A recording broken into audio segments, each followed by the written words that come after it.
Buenas noches, damas y caballeros.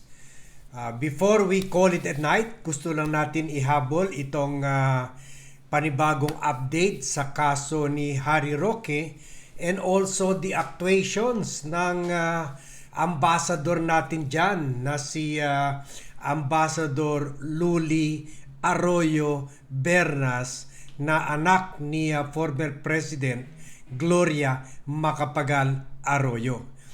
Pre-recorded lang ito kasi medyo pagod na rin tayo, mamaya ito lalabas.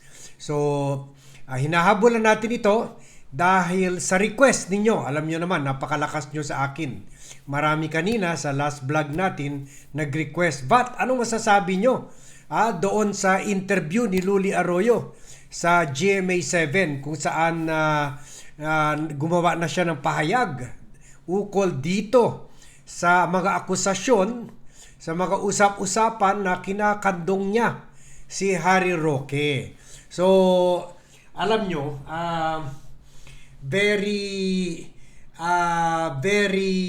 alarming at very discouraging itong pahayag ni Luli Arroyo ukol dito sa kaso ni Harry Roque. Dahil ngayon, sinasabi niya na although dinideny niya, pero malay natin, di ba? Na nagkita sila, o nagpakita sa kanya o kumontak sa kanya si Harry Roque, pero I doubt it kasi alam naman natin iisa lang mundo nila. Lahat sila gumagalaw around the solar system na tinatawag natin DDS solar system. Lahat sila gumagalaw around sa poon nila si former President Rodrigo Roa Duterte na hanggang ngayon kaalyado ng nanay niya si former President Gloria Macapagal Arroyo na hanggang ngayon very loyal pa rin kay Sara Duterte. So, pero ngayon, let's give her the benefit of the doubt. Sabi niya, last time daw, nakita sila nung 2023 pa lang. At may mga, kaya daw yun, meron picture dahil meron daw bumisita si Harry Roque kasama yung mga Austrian family na nag-donate yung estatwa ni Jose Rizal sa Austrian Embassy. Kaya nagpa-picture daw sila doon. So, pero nangyari daw ito summer of 2023. Kaya ito yung kumakalat na video ngayon. So okay lang man ito. Kung sinasabi niya ito, let's give her the benefit of the doubt. Pero kahit we are willing to give her understanding na okay, give her the benefit of the doubt na talagang hindi siya kinontak ni Harry Roque ngayon. Pero hindi naman maganda itong sinabi niya na ukol dito sa hangarin ng Philippine government para gumalaw siya, para gumawa siya ng mga aksyon para pabalikin si Harry Roque. Kumbaga kung family friend si Harry Roque ng mga Arroyo, pwede nga niya kausapin si Harry Roque. Not as a diplomat, but as a personal friend. Kasi itong si Luli Arroyo, isa ito sa pinakaunang ambassador in-appoint ni President Bongbong Marcos in 2023. So sana kalimutan na natin yung utang na loob niya sa bayan na nagbabayad ng sweldo niya diyan, nagbabayad ng euro para manatili siya diyan at pamilya niya. May chauffeur, may maid, may bahay diyan, lahat-lahat bayad natin.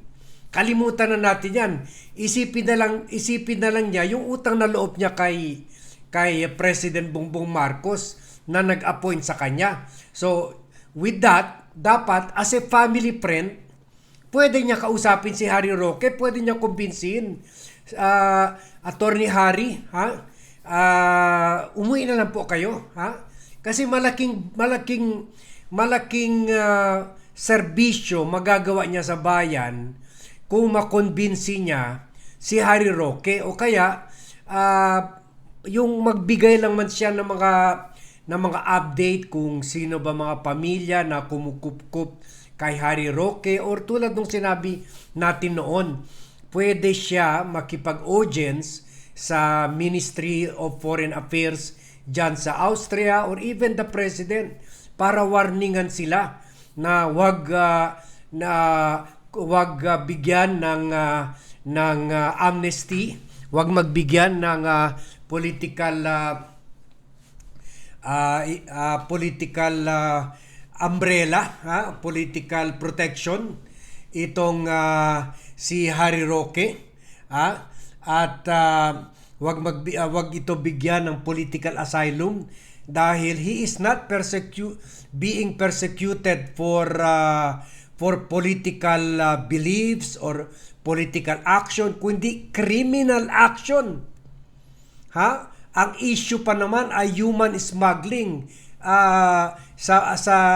Sa European countries, sa mga first world countries, big issue sa kanila yung issue ng human rights, human smuggling, slavery, malaking issue yan sa kanila. Migration, ganon, malaking issue yan sa kanila. So, kung gagamitin niya yung power niya, gagamitin niya yung authority niya as our representative, so makakatulong talaga siya. Pero ngayon, sa pahayag niya, parang naguhugas kamay siya na parang wala akong magagawa dyan. Wala akong magagawa dyan. Kumbaga, parang I cannot do anything at all. And sa akin, tama yung mga migrante Austria na sinasabi, parang dereliction of duty ito. Parang talagang binibigyan na niya ng protection si Harry Roque sa pagsasabi na wala talaga siyang magagawa. Ito ang sinabi niya, and I quote sa interview sa GMA7 News Online. Sabi niya,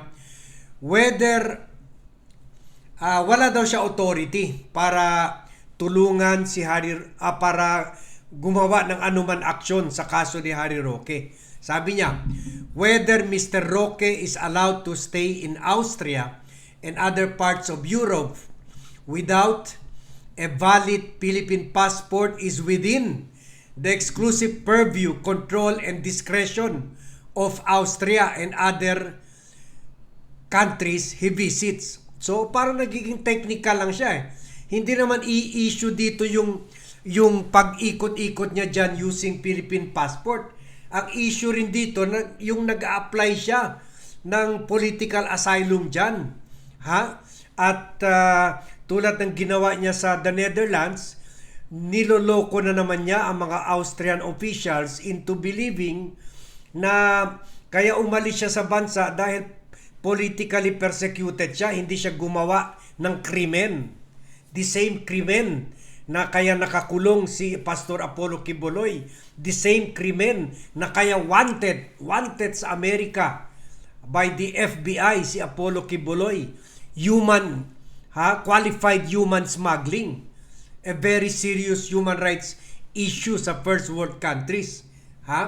Sabi dagdag pa ni Luli, the Philippine Embassy in Vienna, as with any other embassy or consulate, has no legal authority to effect the arrest of any Filipino national abroad. The extraterritorial execution of any warrant of arrest issued by the Philippine court is a matter of cross-border law enforcement, in particular, mutual legal assistance directly handled by the Department of Justice with the counterpart agency abroad. So parang itong press release niya or press statement na binigay sa GMA News Online, parang more sinulat ito ng lawyer, ng lawyer niya, either yung tatay niya o nanay niya. So this excuse me, parang she is being more legalistic. Hindi naman legal ang issue dito. Meron rin dito issue of international relations. Parang kumbaga sinasabi niya na wala siyang kapasilidad para tulungan yung pag-aresto ni Duterte. Ang DOJ lang ang may trabaho diyan. Bakit? Sino bang representante natin diyan? Ha? Meron kang diplomatic means. Ha? Pwede ka makipag-usap sa Ministry of Justice diyan. Pwede ka makipag-usap sa Ministry of Foreign Affairs, or anuman ahensya, task to review yung application for political asylum ni Harry Roque. So dito nakikita natin parang si Cheese Escudero ito na pinatay yung impeachment complaint, dinelay yung trial using mga legal gobbledygook. Pero hindi naman, this is not a purely legal issue. At hindi ka naman expected na tumulong sa pagsama sa mga pulis para arestuhin si Harry Roque. Ang ine-expect ka lang ng Philippine government at saka ng mga Filipino-Austrian ay gumawa ka ng representation. Pagkipag-meeting ka sa mga Ministry of Foreign Affairs, Ministry of Justice diyan, to warn them about dito sa panggogoyo ni Harry Roque na sa mga Austrian officials, At ngayon sinasite rin niya na meron daw very strong issue of privacy. Sabi niya, mga European countries daw ay not very particular yung issue ng privacy. Sabi niya, that also goes for any person who is seeking or who has applied for asylum. They will not give us the information. Okay, palagay natin ganyan talaga yan.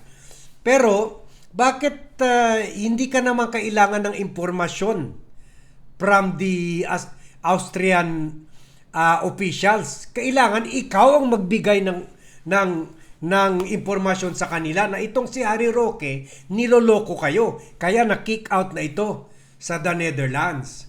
Pero ngayon, lumalabas na talaga yung pagka-DDS ni Luli Arroyo. Sabi pa niya, parang pinapalabas pa niya ang Philippine government or si President Bongbong Marcos gusto mag-violate siya ng law dyan sa Austria. Sabi pa niya, we have to work within the bounds of the laws and treaties that we agreed to. We don't have police attaché here, and the embassy does not have police powers. That's not part of our job. Our job is, as far as assistance to national goes, if they are in distress, then they can ask us. So wala daw sila police security dyan, wala daw sila police team, wala sila police star. Hindi naman ang ine-expect sa'yo, aarestuhin mo si Harry Roque, mag-hire ka ng dalhin mo yung mga pulis para arestuhin siya kung saan man siya lugar dyan sa Austria. Ang ine-expect lang sa'yo ng taong bayan, warningan mo lang, at pwede rin sabihin mo na in behalf of the Marcos administration, I would like to make representation and a request, diplomatic request sa Austrian government to deport Harry Roque so that he will be able to face justice in the Philippines. Anyway, lawyer naman siya Kaya naman niya depensahan yung sarili niya. Malay nyo, baka inosente pa siya. Ma-clear siya,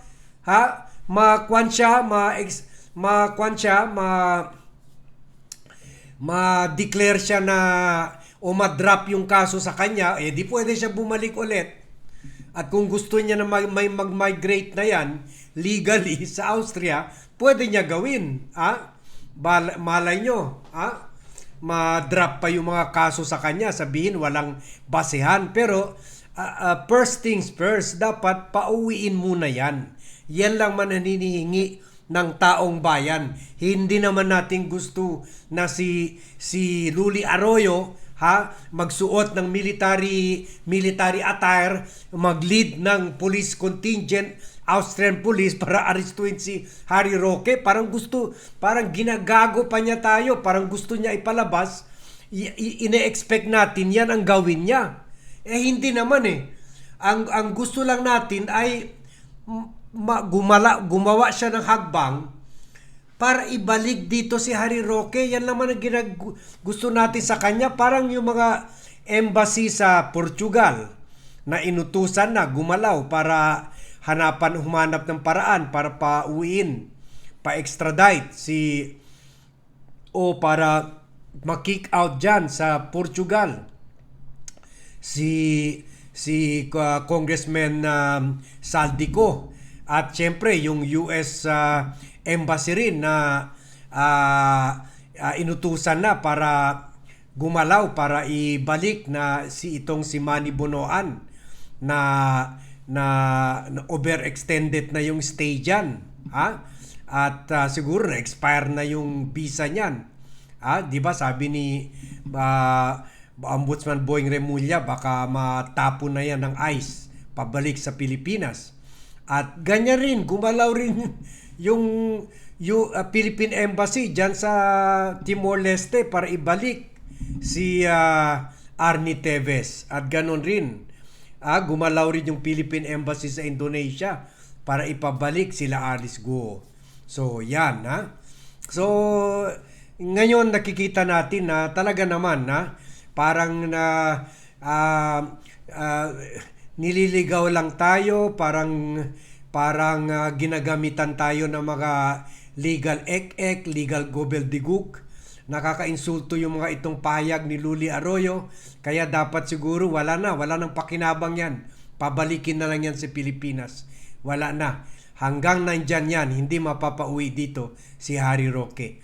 Kaya there is no option left but to send Luli Arroyo home.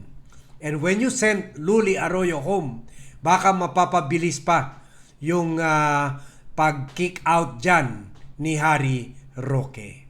So, yan lang po ang update natin dito sa issue nito. Thank you very much everyone for watching. Thank you very much for joining me in this vlog, and see you in my next vlog.